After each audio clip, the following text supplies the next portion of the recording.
Just a disgraceful effort by ABC News. And I honestly could sit here and talk about that all night, but it's probably not the most important part of the debate. An hour and a half of back and forth, and we have a great panel here to discuss it with you. Don't forget, go to blazetv.com/debate and use the code DEBATE. You can save $40 off your subscription to Blaze TV. It's an important time for media, and honestly, we could go down that road, and I'm sure we will, as to how ABC actually did during this fiasco. But let's go first to Glenn Beck. We have Glenn Beck here from the Glenn Beck program here on Blaze TV. Remember when I was on Fox and I had the big jar of M&Ms because of Obama and the lies? You blamed Obama. You wanted to eat M&Ms. Yeah, well, yes. I haven't had M&Ms for like 4 months. Okay? I haven't had candy or anything. Lost a lot of weight. This is medication. I need medication. Is emotional eating? Yes.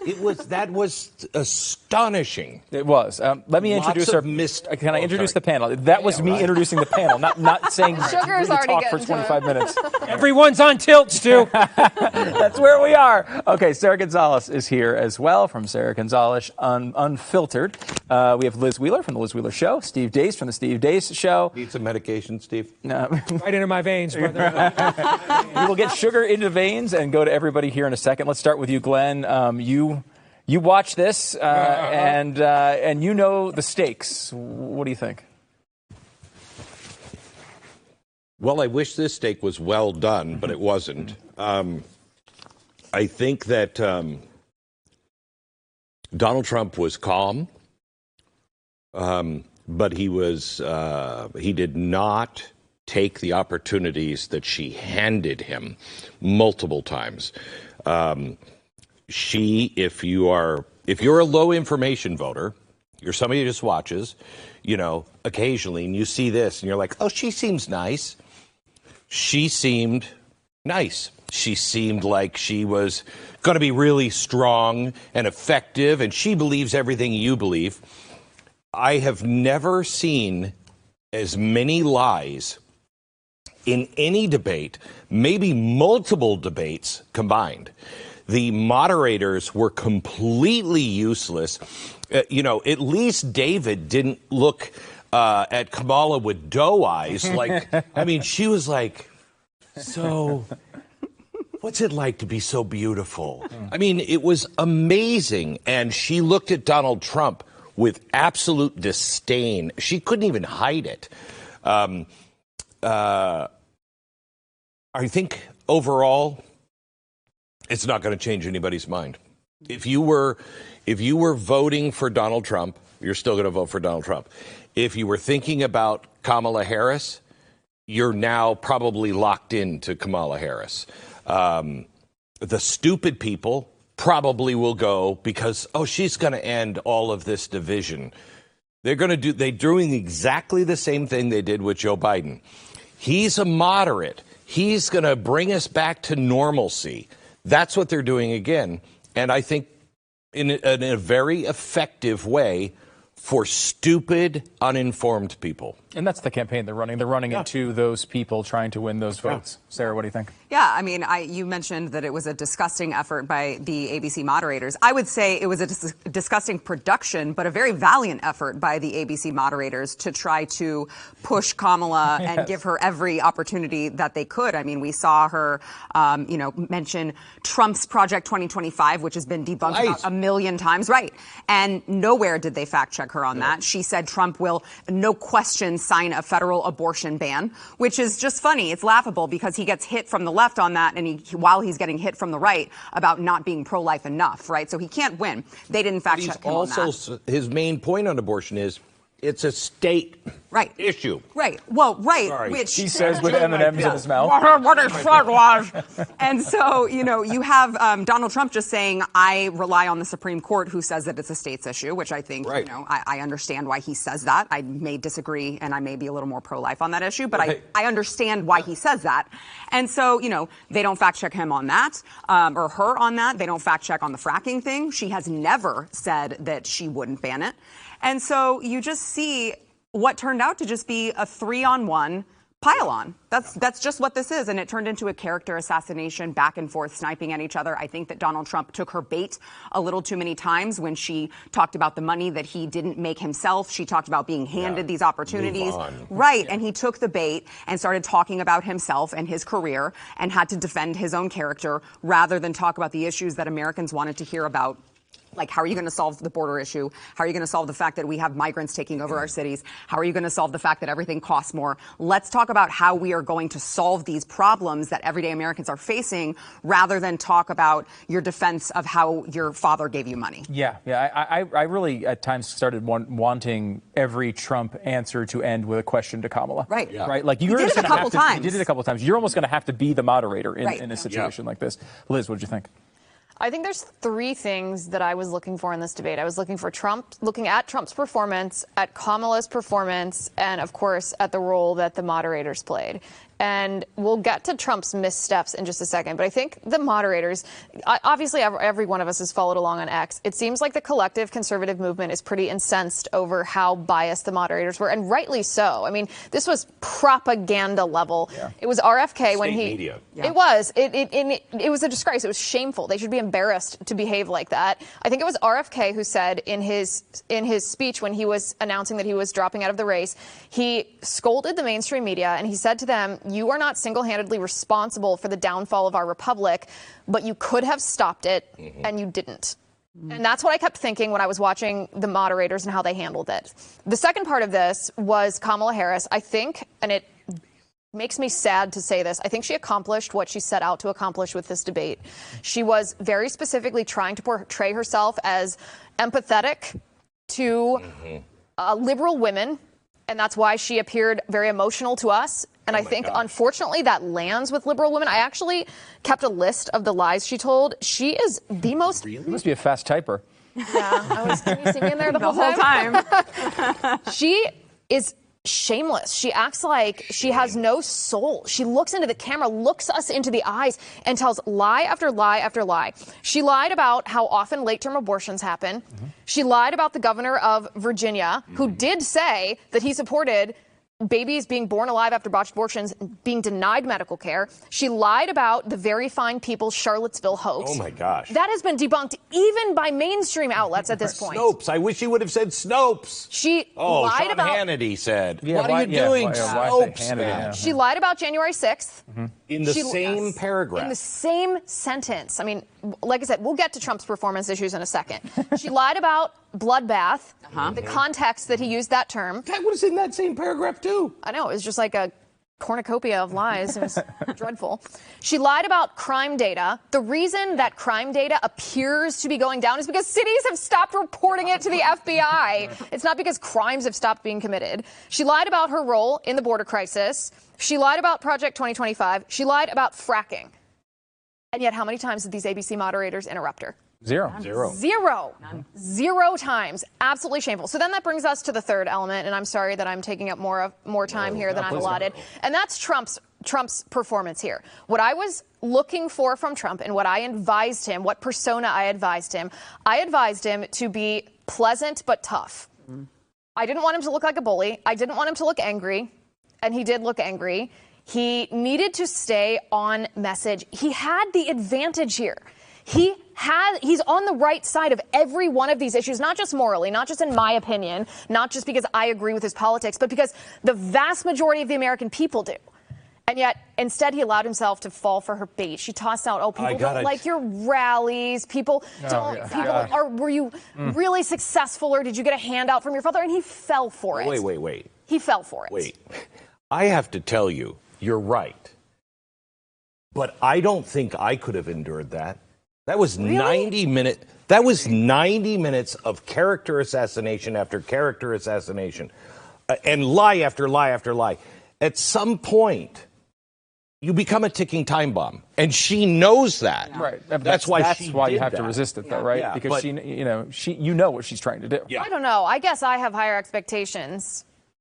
Perhaps the president of the United States should be able to be like, okay, I'm going to ignore that. I'll blast her on Truth Social later tonight that's a good with point. a cat meme. Yeah. But right now, I will just ask her questions. What role did you play in the border crisis? How many illegal aliens came? How many young people have been murdered? How many children have been raped? Yes. What are you going to do differently than you have already done? Every single topic, there are things. I know he knows these things. He talks about them. Mm-hmm. And I didn't think that he stayed as disciplined as I wanted him to. So I feel disappointed. I will tell you the thing that I think that she had him on the ropes with. You're weak.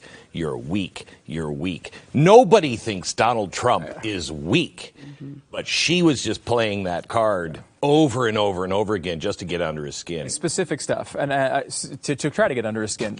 So I feel like we opened up the refrigerator and we pulled out a bottle of Coke and we've just been shaking it for like 20 I want minutes. to do some Coke, Stu. Steve, I have to. It's about to explode. hasn't Steve is said a ready. We have a video of Steve watching it like this. I mean, it was like he's fired going, up. He's ready. Yeah. Fired up, ready to go, Steve. What do we got? Let me start with this.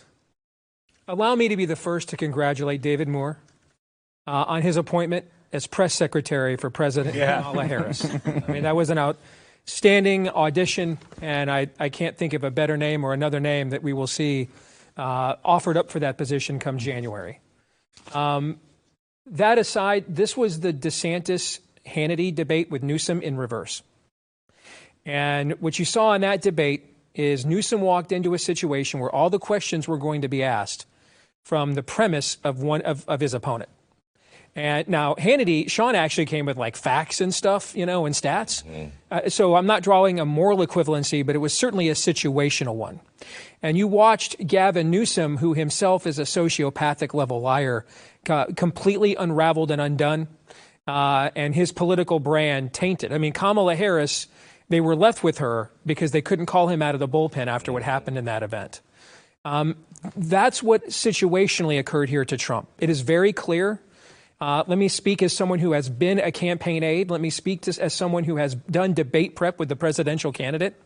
It is very obvious he did not listen to his debate prep team at all. It is very obvious he had no plan at all. It is very obvious he went in there and just thought, I'm going to wing it. That he should have a canned answer. I mean, the idea that they didn't fact check her on what even Snopes and PolitiFact has said is a lie about Charlottesville, but he didn't pull that out, what you said. Instead, he quoted from Fox News hosts, which is actually going to play into her narrative. Yeah, big time. Okay?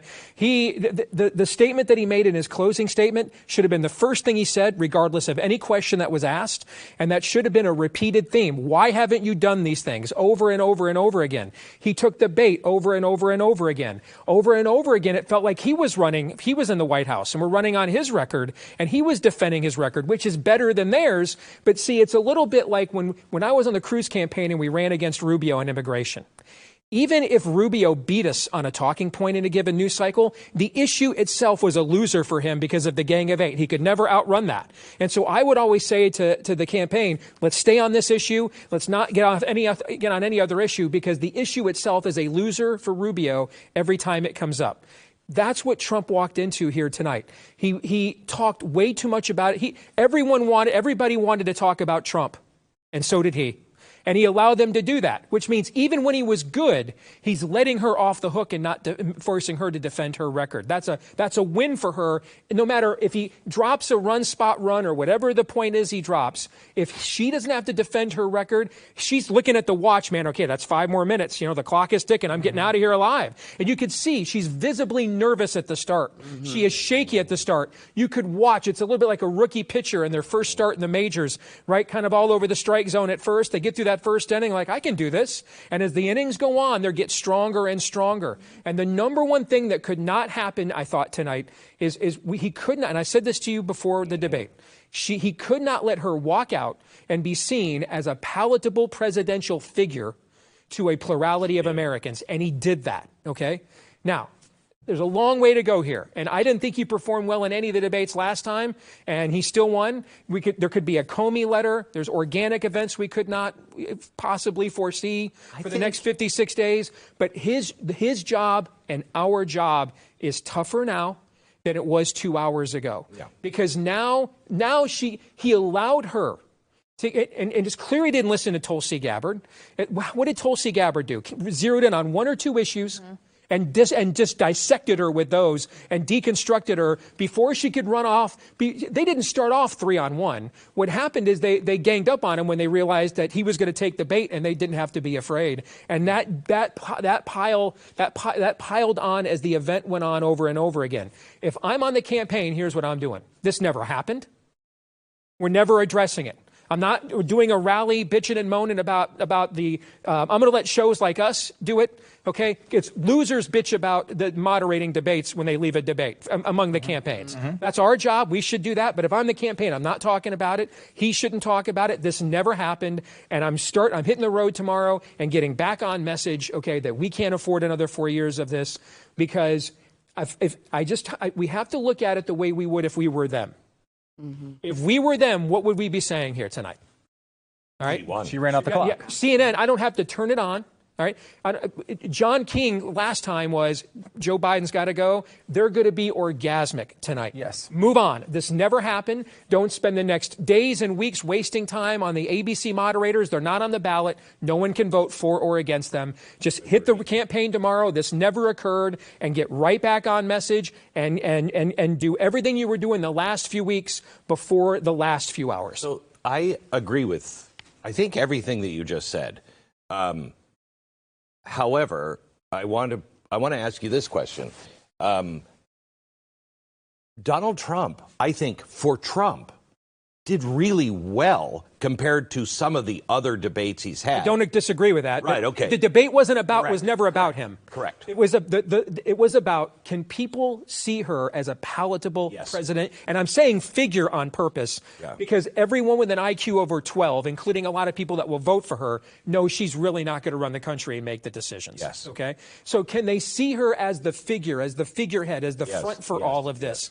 I will tell you, I watched her campaign up close and personal in Iowa 4 years ago. Horrible. She was horrible. We've all seen her as vice president for the last few years. Horrible. Okay? She's never performed close to what we saw here tonight. Right.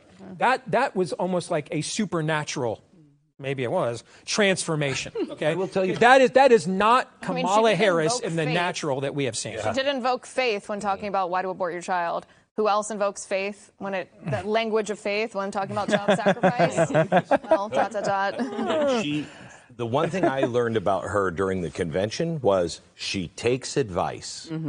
She listens to advice and applies herself. Yeah, and she knows the more that you hear from Kamala Harris, the more people don't like Kamala Harris. And she is oddly aware of that. And it's such an interesting thing. I think most people are defensive if people tell you that. Yeah. She knows it. She's internalized it. And she knows, run out the clock, let him talk. Every time he was talking and she wasn't was good for her. She had 2 cackle lines today where she almost did it and restrained herself. You know what I mean? She takes advice. You know what's interesting, too, is you know how she just put out her platform, the copy and paste of Biden's policies? She didn't mention anything about the policies that she's going to propagate as president. Even on that debate stage, she just criticized him. If there's one word that I would use to describe her in this debate, it was disciplined. She knew exactly what she was going for. She knew exactly what strategy that she had to use. She delivered her lines. It actually was pretty much like her background as a prosecutor. Is the side-by-side where she is looking at him the whole time, or reacting to him the whole time. And he never looks over and acknowledges her at all, but is basically in resting bitch face all night long. I promise you his debate team did not tell him to do that. I promise you they didn't tell him. I have to tell you, I actually, for Donald Trump, I actually appreciated the fact that he wasn't when she was rolling her eyes and saying, that's not true. On That's things that we knew were true. The condescending or smile. this. I love this because it's so natural. Right, yeah. I mean, there's no table there, No Kamala. table. What are you resting What is on? that? That's not rest. She practiced it on another table at home, and then the table wasn't high enough, and she had to do it anyway. I want to go to a clip here. This is from the debate. Sarah, you pointed this one out. Check this clip out. We were at 21%, but that's being generous because many things are 50, 60, 70, and 80% higher than they were just a few years ago. This has been a disaster for people, for the middle class, but for every class. On top of that, we have millions of people pouring into our country from prisons and jails, from mental institutions and insane asylums. I mean, first of all, the condescending smile, the I'm amused at what he's saying smile is so fake and irritating. Sarah, what do you think of that? Well, I mean, that is kind of the point, right? I don't disagree that Donald Trump was not at his best. Now, I will say that I liked the restraint that he showed, and I do know that he has to walk a fine line debating a woman. Liz, as I'm sure you know, you're kind of screwed. Especially that woman. Right, because you can't go too hard because then you'll be called a bully because somehow a man can't defend himself against a woman. Right. And so, but what I think is going to be really interesting to see in the coming days and weeks is how the average American, maybe the independent, maybe the suburban mom views that. Because what I can tell you is, trust me, I agree with you that a lot of voters are maybe a little bit low IQs on the other side particularly. But I think what's so important about this particular election is that people feel the pain that Donald Trump is talking about in that clip. Yes. They feel the inflation. They feel the gas pump. They feel how much more they are paying. They feel their paycheck being strained to its very limit. They're going into debt. And so to have the person who is second in command of those policies stand there and laugh at their pain, I don't think that sits well with them. So I don't know that Donald Trump's not bringing up the things that we wanted him to bring up, or maybe... To that end, Sarah, tomorrow the campaign ought to be rolling out videos and commercials based on these clips. Yes. Flip it completely around. Yes, okay? exactly. Do not talk about his performance. Don't try to spin it. Don't even do any interviews. Just move on. Right. But take these clips, and this woman doesn't care about you, lies about you, all right, and immediately try to spin it against them. That's what I would do. Yeah, because she did it multiple times during very important issues. The border, she did it. The economy, war. I mean, these are important issues that in any other debate where you're not talking about someone who is already in power right now, you might be able to get away with it. But you are literally creating these policies that everyone is seeing. We're all seeing it. We're all feeling it. And you're laughing in our faces. I don't think that plays well. Yeah, I felt that. I felt that's why I disagree with Donald Trump. I like the fact that he didn't make any face, because every time she rolled her eyes, I was insulted. Yeah. I was insulted. Yeah. By the way, I think Donald Trump only has resting bitch face as his only mode. I can't imagine Donald Trump not looking like that. So, just real quick before I want to go to another clip, but there's a couple of different kinds of debates. The last one we saw was this huge change, earth-shaking change in a race, more than any other in history. And there's been other examples of that. You know, the Romney first one with Obama in 2012, the '84 first one, Reagan, Mondale. There's been, the Nixon going back years and years that, were major events in campaigns. There's that kind of the debate. And then there's kind of the normal one where, it's not really, you're not changing tons of minds. Does anyone think this race was upended tonight? Oh, yes. You think it was upended? I do. Yeah. In what way? Because she is now a viable president to a lot of people who were unsure before. That's true. She has sealed anybody who said they wanted more information about her. Correct. Couldn't see it. That is. And that would be there were. I think Fox had a poll a few days ago.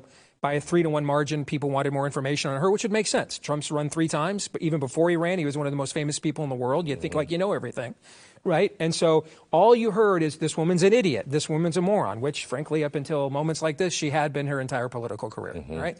And then she comes in here tonight and performs as well as she did. Absolutely. I doubt we'll ever see anything other than the formal end of America, like with the June 27th debate did. Yeah, that's a high standard. All right, but this is not a nondescript event. I mean, she cleared a very viable threshold for them. If I were them, I'd run and hide. There's no way we're doing another one of these. Never happened in a million years. Okay, you had your shot. All right, and you didn't take it. That's a you problem. Okay, and you're going to have to come up with your own headlines. Hope James Comey sends another letter to the Senate. At least I like to think strategically the way my enemy does, so I can beat them. That's what I'd be thinking if I were them. Okay, they are going to be giddy tonight. They escaped this, and they did better than escape. She was palatable at times. She bested him and got under his skin at times. So they're going to run and hide. They crossed the biggest threshold a new candidate always has, which is, are you a credible president? If they crossed that threshold, the job certainly got harder tonight. Can you quantify that, you think? If she's leading by, let's say, half a point to a point in swing state polls right now, does this move it to 5 points? Does it move it to 3 points? I think it's worse than that for this reason. We don't know what the margin of cheating is anymore. All right. On the Trump side, because everyone knows the Republican Party sucks, so they've outsourced their get out the vote effort to third-party groups like Elon Musk Group, like Turning Point USA. This may be a stroke of genius. It may be the same, more of the same. We don't know. That's a wild card on our side. Okay. But, you know, I go back to something that our CEO, Tyler Cardin, said the night of the June 27th debate. For Democrats, it's not about whether or not they can get the votes that they need. It's about whether or not there is a credible narrative that people will believe if they do. Yeah. Okay? Mm-hmm. After tonight, they have a credible narrative. Okay? They can justify anything they want to come out of Maricopa County, Wayne County, Philadelphia County, Fulton County. They can justify any map they want to come out of there. That's why they had to get rid of Joe Biden. And that's why, because they couldn't. Yep. No one was going to believe that got 80 million votes again. Right. Tonight, they can get people to believe that got 80 million votes. And that is a paradigm shifter on some level, I believe. And I do think there's an element of watching this, and they believe they can fool people really about anything, even facts that I think everybody knows by now. There was an example of this, and I want to show a clip of it. This is an example of one of the many lies that she told, and I want to get your reaction, Mark. This is not an isolated situation. Let's remember Charlottesville. Oh, my gosh. Where there was a mob of people carrying tiki torches, spewing anti-Semitic hate. And what did the president then at the time say? There were fine people on each side. Let's remember that when it came to the Proud Boys, a militia, the former president said, stand back and stand by. So for everyone watching who remembers what January 6th was, I say we don't have to go back. An amazing clip. Watching her spout. First of all, I feel bad for the Tiki Torch Company because they didn't want to get involved in this. They wanted some nice just out here catching lighting. Strays in front of 75 million people. I just feel bad for them. Yes. Liz, what do you think of that? I hope all voters watch that particular clip, because if you are able as a human being to lie without even blinking an eye, without your pupils dilating, without your heartbeat elevating, then you have ice water in your veins. Mm-hmm. And that should chill. I mean, politicians notoriously lie, but I don't know if we've ever seen anything to that extent. And when I heard her last line of the debate, her closing statement, she looks at Trump, she says, do we have to disparage each other in our country? I thought to myself, less than 2 months ago, that man was targeted for an attempted assassination. They tried to murder him because of lies like Kamala Harris was telling on that stage. She is, on one hand, inviting violence like that to happen in our country, and on the other hand, trying to gaslight all of us watching. I'm going back to what you said at the beginning, where you said you felt insulted every time she rolled her eyes. She's gaslighting us while she's causing what's going to happen in 2025. I mentioned this in the pregame coverage, or the pre-debate coverage, when I said in 2025, they're going to try to put Trump in jail because they want political violence. Mm-hmm. Conservatives are not the ones who are bloodthirsty. They're not the ones who want a civil war. The left does. And they're going to cause that to happen by putting Trump in jail. There'll be some crazy person out there who feels righteous indignation over this injustice, but doesn't control himself, commit some act of violence. It will cause unrest, and that is the moment the Democrats are waiting for to clamp down on all of our liberties under the guise of keeping us safe from not just an insurrection, but an actual civil war. Kamala Harris knows exactly what she's doing, and it was evident in the debate tonight. I will tell you, you're right on all of that. I said, you were with me, 2008. Do not take the bait. They need you to be violent. And they have done this to us since 2007. You know, when he was talking about grab their guns and their Bibles, and it's reaching a boiling point, as we saw with the assassination attempt.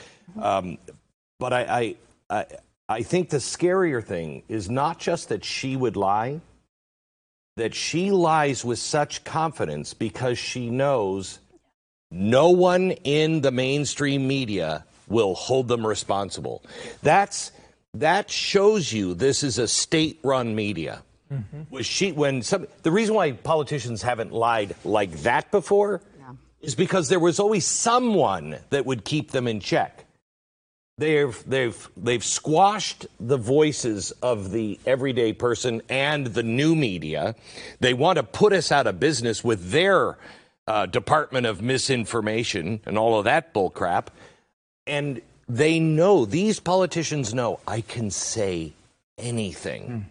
You know, Glenn, as I was watching that, thinking very much the same thing, and I flashed back to many years ago to think that this is why you started the Blaze. It was nights like tonight why you started. I mean, this is really kind of the germ of how this whole thing began, right? Yeah, we started, you know, we were before Netflix, HBO, Amazon. We were delivering video when we still had the buffering wheel. Okay? Nobody could watch it.